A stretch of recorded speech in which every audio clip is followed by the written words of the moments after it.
Capítulo 10. El ingeniero como administrador. Comenzamos hablando de que el ingeniero no se limita únicamente a lo que es el ámbito técnico-científico, sino que también cumple un papel esencial como administrador. En su función puede presentarse tanto en el ejercicio individual de su profesión como dentro de una empresa o una organización pública, donde este ingeniero es responsable de dirigir, coordinar y controlar recursos financieros, humanos y materiales, para lograr objetivos de manera eficiente y ética. En este rol, su virtud principal va a ser acompañar al ingeniero en la justicia, siendo entendida como la disposición de dar a quien cada que se le corresponde. Y también dentro de esta virtud se va a encontrar la fidelidad, lo que le va a implicar actuar con lealtad hacia quien confía en su gestión, ya sea el Estado, en donde su fidelidad se va a dirigir al bien común, tanto así como a una entidad privada, donde se va a orientar al beneficio de la empresa o la persona que lo contrata. El incumplimiento de la fidelidad puede derivar en lo que son actos de corrupción, malversación y falsificación de documentos. Esto va a afectar no solo los resultados de una obra, sino también en la misma reputación del profesional. Entonces tiene que cumplir con los principios de eficiencia, transparencia y honestidad, donde van a ser la fidelidad y la justicia las virtudes esenciales. De este modo, no solo tiene que ser técnicamente competente, sino también ético y responsable, pues tiene que ser consciente de que cada decisión impacta en la confianza pública y o empresarial depositada en él. Concursos y subastas. Estos son procedimientos mediante los cuales se van a comparar ofertas para seleccionar la mejor propuesta técnica y económica. Acá surgen dos prácticas incorrectas. La primera son los concursos preparados para un ofertante, y es que cuando las especificaciones están hechas para beneficiar a una empresa en particular. Aunque esto se mantenga de apariencia de legalidad, se viola lo que es el principio de igualdad de condiciones. También están los concursos fingidos, que es cuando se organiza un concurso solo para justificar una decisión ya tomada o aparentar transparencia. Esto engaña a los participantes y constituye una falta de veracidad. De ahí están las convocatorias faltas de veracidad, donde se engloban varias formas de deshonestidad. El primero sería la falta de equidad, que es cuando no se juzga a todos los participantes con los mismos criterios o se manipulan las evaluaciones, se ocultan las intenciones. Después están los pliegos de condiciones abusivas, donde hay contratos redactados con cláusulas injustas o control excesivo sobre el contratista, lo que representa un abuso de autoridad. También están los concursos innecesarios, donde se hacen convocatorias sin intención real de compra, hacen perder tiempo y recursos a empresas principales. De ahí está lo que es el abuso del mercado de ofertantes. Aquí en tiempos de crisis algunas administraciones pueden lo que es aprovechar la necesidad de las empresas y entonces las fuerzan a bajar sus precios de manera insostenible. Y aunque esto parezca beneficioso económicamente, va a destruir la competencia y puede llevar a la ruina a muchas compañías. Así pues, un ingeniero tiene que evitar este tipo de prácticas y promover lo que es la justicia económica.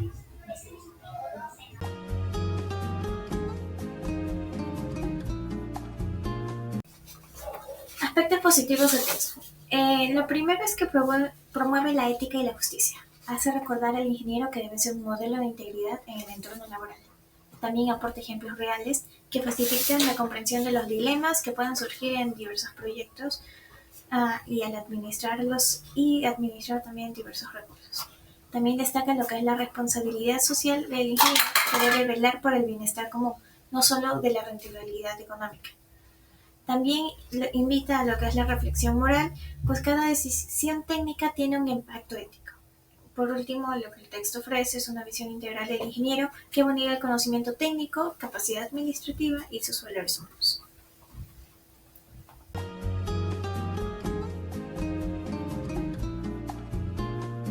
Aspectos negativos del texto. El primero es que hay un idealismo difícil de aplicar, pues aunque la profesión plantea altos ideales, en la práctica estos pueden llegar a chocar con lo que son realidades organizativas, económicas, burocráticas humanas. Esto puede hacer que el ingeniero se sienta atrapado entre lo que debería y lo que puede hacer, lo que genera frustración, dilemas éticos o incluso desistimiento. Otro es que su enfoque se centra principalmente en la administración pública. Esto deja de lado los retos del sector privado, de las empresas no emergentes, la externalización global, gestión empresarial moderna o los entornos altamente competitivos. Y esto limita la aplicabilidad del texto para lo que es el campo profesional del ingeniero. También hay una falta de propuestas prácticas, pues aunque se identifican los errores irregularidades y dilemas éticos, lo que el texto nos ofrece son estrategias de control interno, auditorías profesionales, procedimientos de prevención o formación para mitigar esas fallas. Por último, el texto tiene una visión moral relativamente rígida, pues asume que los valores son absolutos y las decisiones éticas tienen respuestas claras. Sin embargo, en el mundo real, estas situaciones plantean muchos dilemas complejos, donde no existe la solución correcta. Y el ingeniero tiene que navegar entre distintos valores o intereses contrapuestos o limitaciones técnicas, así como presiones económicas y restricciones organizativas. Ahora comenzaremos con el punto 10.2 titulado Comisiones en la compraventa, que aborda un tema esencial dentro de la ética profesional, el manejo de las comisiones y la forma en la que éstas pueden influir en la honestidad, la justicia y la integridad en el trabajo. Este tema es especialmente importante en las prácticas de ingeniería, donde los profesionales toman decisiones que pueden involucrar recursos, contratos o adjudicaciones, y donde actuar con transparencia y rectitud es una obligación moral y social.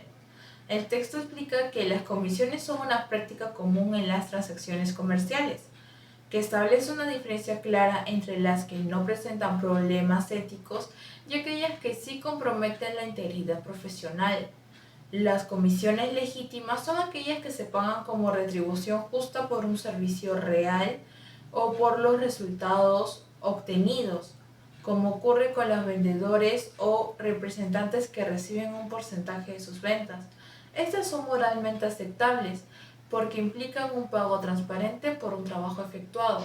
Por otro lado, se advierte sobre las comisiones ilícitas o inmorales, que suelen encubrir sobornos o coimas. Estos se presentan como cuando una persona recibe dinero, regalos o beneficios para favorecer a una empresa o individuo en un proceso de compra o adjudicación.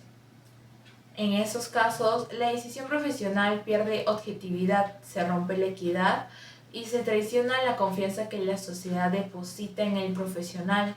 Además, se enfatiza que un buen profesional debe mantener lejos de todas sospechas de corrupción, rechazar dádivas o regalos indebidos en una forma de demostrar independencia y compromiso con la justicia, recordando que el salario ya representa la compensación por actuar con imparcialidad y responsabilidad moral. En conjunto, el texto busca fortalecer sus actitudes preventivas, orientando al profesional a reconocer las situaciones donde puede surgir la corrupción y a responder con ética, protegiendo tanto su reputación como el bien común.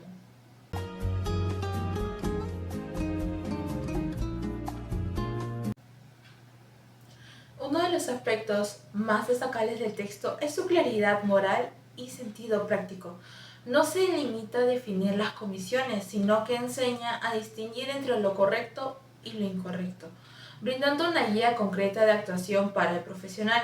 Otro punto positivo es su enfoque preventivo, ya que promueve la reflexión ética antes de que ocurra un acto de corrupción. De esta manera, la ética se presenta como una herramienta activa que orienta las decisiones diarias y fortalece la responsabilidad personal. También es positivo que se utilicen ejemplos claros y realistas, como los regalos o las adjudicaciones, que reflejan situaciones comunes en la práctica laboral de los ingenieros. Esto permite que el mensaje sea aplicable y cercano a la realidad profesional. Además, el texto refuerza una idea clave. El profesional no es solo un técnico, sino un agente moral y social. Sus decisiones influyen en la confianza pública, en la justicia y en el equilibrio social, lo que conecta este tema con la filosofía política al mostrar que actuar éticamente contribuye al bien común y al fortalecimiento de una sociedad más justa y transparente.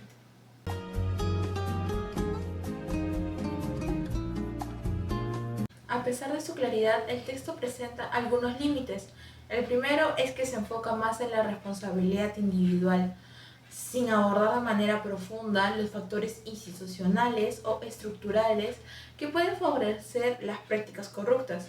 Sería valioso incluir la importancia de las políticas empresariales o los mecanismos de control ético dentro de las organizaciones.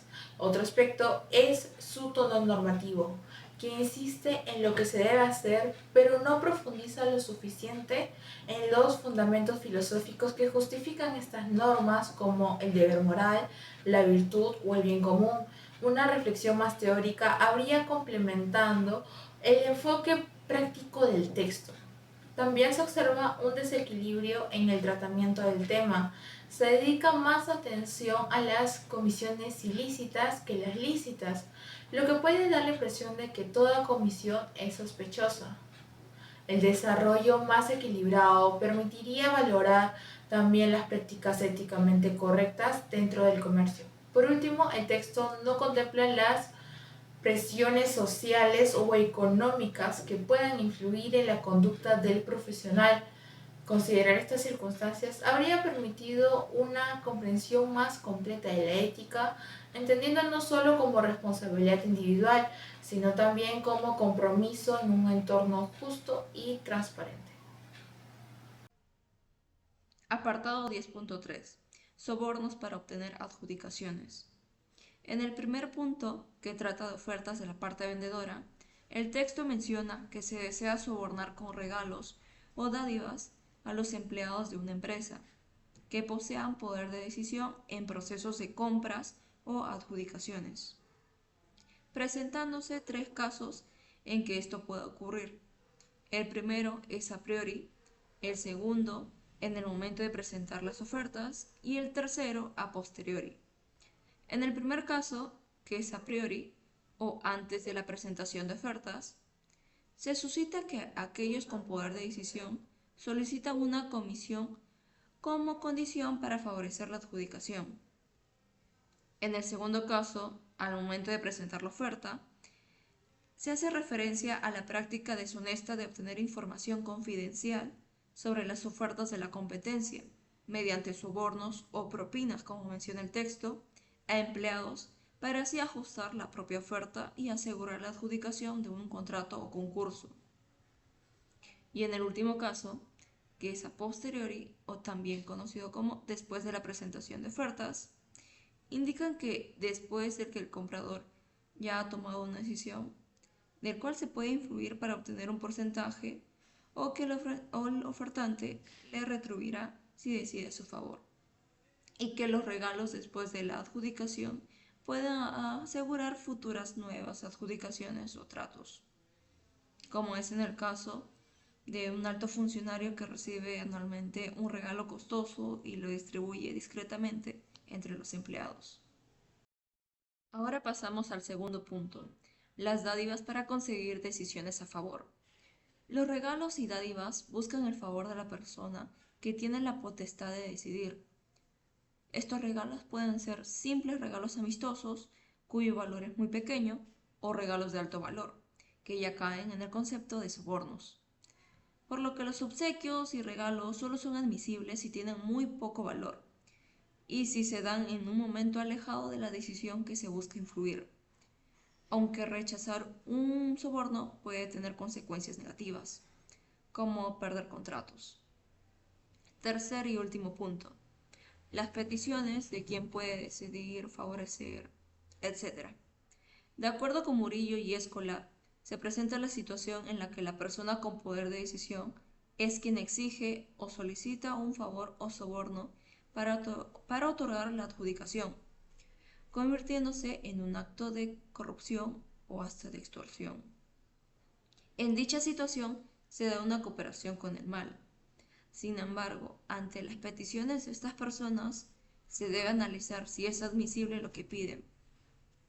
En primer lugar, se tiene que considerar la proporcionalidad y equidad, ya que la solicitud debe ser razonable en relación con el beneficio que se persigue. En segundo lugar, evitar daños injustificados. No se debe buscar un beneficio personal ni causar perjuicio o daño desproporcionado a la sociedad o empresa. Y en tercer lugar, Evitar e incentivar la corrupción. Se debe analizar si dicho acto puede inducir a otros a actuar de manera incorrecta o fomentar prácticas corruptas.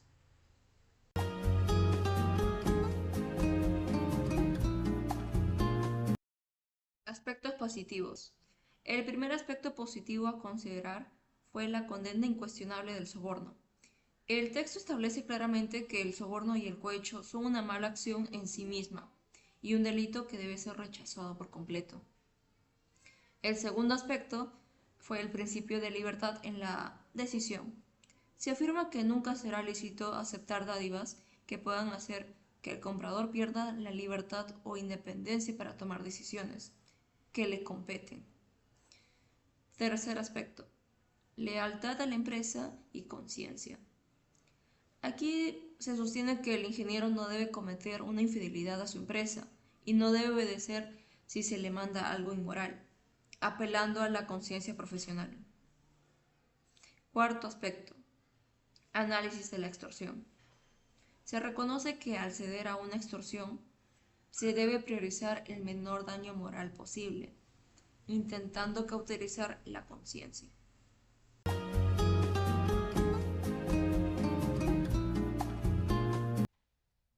Aspectos negativos. El primer aspecto negativo a considerar fue la normalización de las propinas. Se describe que las dádivas se ofrecen en forma natural y que hay abundancia de casos en los que se admiten, sugiriendo una normalización de la corrupción. El segundo aspecto, daño a la competencia justa. La corrupción perjudica a los oferentes que han presentado la mejor oferta, de modo que se distorsiona la equidad del mercado. Tercer aspecto, juego con valores convenidos como evasión moral. El texto describe el regalo a posteriori de adjudicación repetitivas como un juego con valores convenidos, lo cual puede interpretarse como una aceptación de la corrupción o dependencia a largo plazo, disfrazado de costumbre. Cuarto y último aspecto, enfoque en el riesgo personal más que en el deber de denuncia. Si bien se mencionan las obligaciones de rechazar, el texto prioriza la prudencia y el riesgo a ser condenado o de sufrir represalias. La sugerencia de denunciar es débil, lo que podría interpretarse como una justificación para no actuar contra el sistema corrupto. En este capítulo, los autores analizan cómo el ingeniero, en el ejercicio de su profesión, no solo cumple con funciones técnicas, sino también administrativas. Aunque a menudo se asocia su papel a la dirección de obras o al control técnico, muchas de sus decisiones implican administrar recursos, tiempo, personal y dinero, lo que convierte al ingeniero en un administrador de valores económicos. También se introduce el concepto de dirección facultativa, que se refiere al poder o autoridad que el ingeniero tiene al dirigir una obra o proyecto. Esta función exige una gran responsabilidad ética, ya que un mal uso de la autoridad, una mala planificación o falta de control pueden ocasionar daños económicos, retrasos o perjudicar a terceros. El abuso de poder o negligencia administrativa pueden resultar incluso más dañinos que los errores técnicos. Se enfatiza también que los ingenieros no son plenamente conscientes de sus decisiones, aunque parezcan puramente técnicas, tienen consecuencias administrativas y económicas. Por ejemplo, cuando se define un método de trabajo, se establecen prioridades o se aprueban gastos. Esas son acciones que influyen directamente al costo final y la eficiencia del proyecto.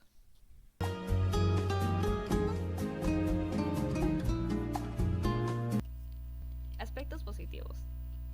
Se destaca que el ingeniero amplía su rol profesional al combinar sus conocimientos técnicos con la capacidad administrativa. Esto significa que no solo se limita a diseñar o ejecutar proyectos, sino que también planifica, organiza y dirige las actividades, asumiendo una visión más completa de todo proceso. La llamada dirección facultativa le permite al ingeniero ejercer liderazgo, coordinar equipos y tomar decisiones importantes que influyen directamente en el éxito del proyecto. De esta manera, el ingeniero se convierte en una figura clave dentro de la empresa, ya que debe guiar al personal y mantener la coherencia entre los objetivos técnicos, económicos y humanos. Otro aspecto positivo es que en una buena gestión administrativa se contribuye a mejorar la eficiencia, la calidad y la economía de los proyectos.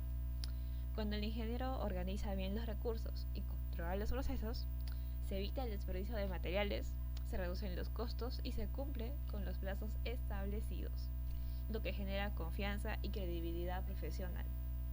Además, este capítulo resalta la importancia de aplicar principios éticos en la administración. La ética promueve la responsabilidad, la honestidad y la transparencia en cada decisión. Un ingeniero ético no solo busca con cumplir los objetivos técnicos, sino también actuar de manera justa, respetando los recursos y el bienestar de todos los involucrados.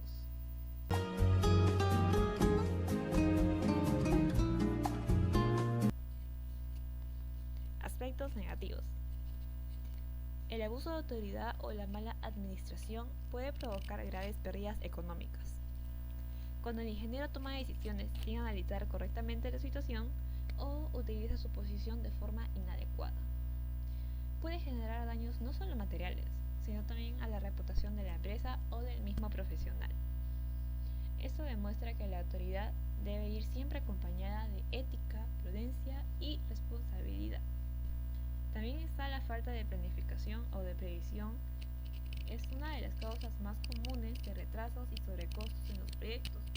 Si no se establecen metas claras, cronogramas realistas o un buen control sobre los recursos, es muy probable que surjan problemas durante la ejecución. La improvisación, en ese sentido, se convierte en un enemigo directo de la eficiencia y de la buena gestión. Otro punto negativo que se destaca es que los ingenieros no reconocen su papel como administradores y por ello actúan sin control ni conciencia de sus responsabilidades. Al pensar que solo cumplen una función técnica, dejan de lado la importancia de la organización, la supervisión y la toma de decisiones estratégicas, lo que termina afectando los resultados del proyecto. También se señala que las decisiones improvisadas o tomadas por comodidad suelen tener consecuencias negativas. Cuando el ingeniero elige la solución más fácil o rápida, sin analizar su impacto técnico o económico, pone en riesgo la calidad del trabajo y la confianza depositada en él. La comodidad en este contexto representa una falta de compromiso con la excelencia profesional. Finalmente podemos decir que el descuido ético puede perjudicar tanto a la empresa como a los trabajadores y clientes, e ignorar principios como la honestidad, justicia o respeto en la administración puede generar conflictos, pérdida de credibilidad y daños en las relaciones laborales. Concluimos con el capítulo 10, que ser ingeniero también implica ser un buen administrador. Gracias por su atención, esperemos ver a la próxima. Por favor, déjenos un like y algún comentario si tienen alguna duda o una recomendación.